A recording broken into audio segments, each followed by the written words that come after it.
Hey everyone, I'm April. I'm the owner and creator over at 'Tis So Sweet.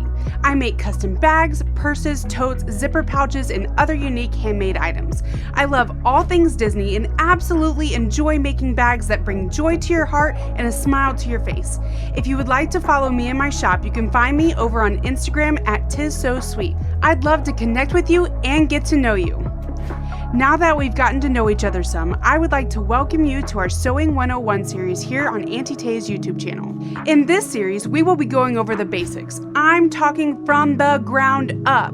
We will be going over how to navigate your sewing machine, how to read a basic sewing pattern, basic sewing lingo, and so much more. So, with all that being said, let's get sewing. Okay, let's talk about tools that we need and tools that we want. You are going to want a cutting mat, a ruler, a rotary cutter, and some fabric scissors.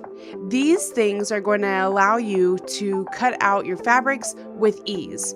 And a little helpful hint, you might have heard your mom or your grandmother say, "Don't use my fabric scissors on paper." It's true. Paper actually dulls scissors really fast. So when you get fabric scissors, you're going to want to mark those so that way nobody else in your house grabs your fabric scissors. Next, you'll want a marking tool of some sort. These friction pins and markers are some of my favorites, and they can be erased with heat. So once you draw on your fabric, you can take your iron and iron over those spots that you just traced, and they will disappear. Another great marking tool is chalk pins. These are filled with chalk dust, so as you mark out on your fabrics, it just puts chalk on it. So once you're done with the markings and you don't need them anymore, you can just wipe that chalk away. Next, you'll want pins and a pin cushion. These are super helpful for cotton fabrics, stuff that you can pin to that the holes will heal after you unpin it. You'll also want to grab these clips and have a clip basket to hold them. These are great for when you cannot use a pin in your project. So for cork, faux leather, leather, stuff like that, that when you poke a hole through it, the holes don't heal. All right, let's talk about a seam ripper. So a seam ripper might even come with your machine. Some machines do, some machines don't. But you'll want to have a seam ripper for when you make some mistakes or you need to take out a seam or something like that. Trust me, you want one of these. These snips are also super helpful. When you are sewing and you go to pull your project out from underneath your needle, you'll just pull some of your threads out, and then you can use the cutter on the side of your machine right here, or you can use your snips, and that way you can snip your threads right there and you don't have to go any further. Now you're gonna need some needles. So the best thing is to start with a universal needle. The Schmetz brand is one of my favorites. As you get into sewing more and more, you'll find that sometimes through really thick seams, if you're sewing bags, sometimes you're gonna need a little bit stronger of a needle and a little bit more sharper. That is when I use these Schmetz Microtex needles. I use the 9014s mostly, but check your pattern. See if it suggests what type of needle would be great to use in that project. You will also need an iron and an ironing board or a pressing mat.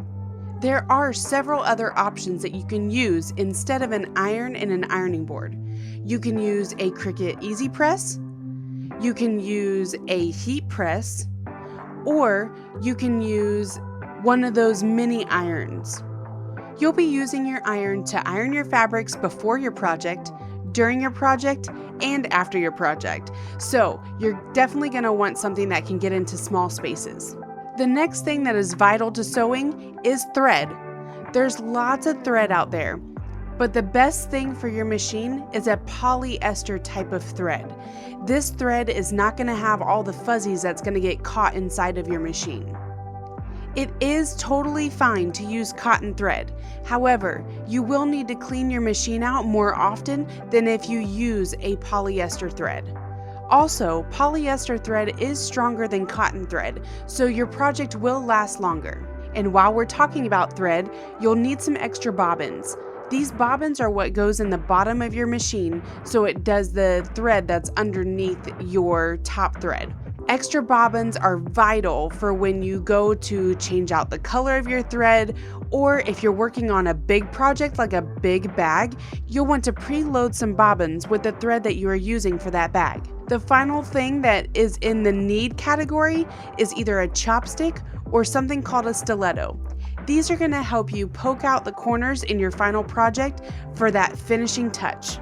All right, let's go down our want list. These tools are for when you are comfortable with sewing or you are finally getting into your sewing business and you want to step up your game. Here is a walking foot. Now, if you're a quilter, you already have a walking foot. This is what allows the fabric to be pulled through your machine by the foot of your sewing machine. So that way the movement of your fabric through your machine is not just relying on the feed dogs that are on the bottom. The walking foot is also helpful for thick seams when you're working on a machine that doesn't like thickness. The walking foot literally does just that. It moves up and down on your fabrics like in a walking motion and walks your project through your machine. This helps move everything nice and even. Pinking shears are helpful to have in your sewing room for when you want to finish off an edge of a fabric that you're going to leave raw. Cutting your fabric or material with pinking shears allows for it not to fray over time. This tool I actually use a lot. I mentioned earlier about having a chopstick in your sewing room. Well, this replaces that chopstick. This is what it's called, a purple thing.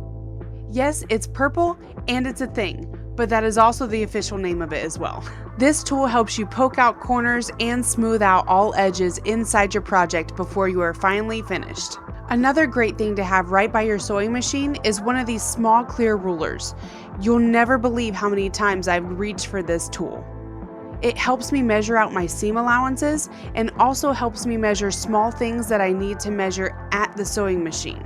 These action shears are so great for sewing because you're not just using your fingers, you actually can use your whole hand to cut through your fabrics or to trim down your seam allowances, which sometimes is required in some projects.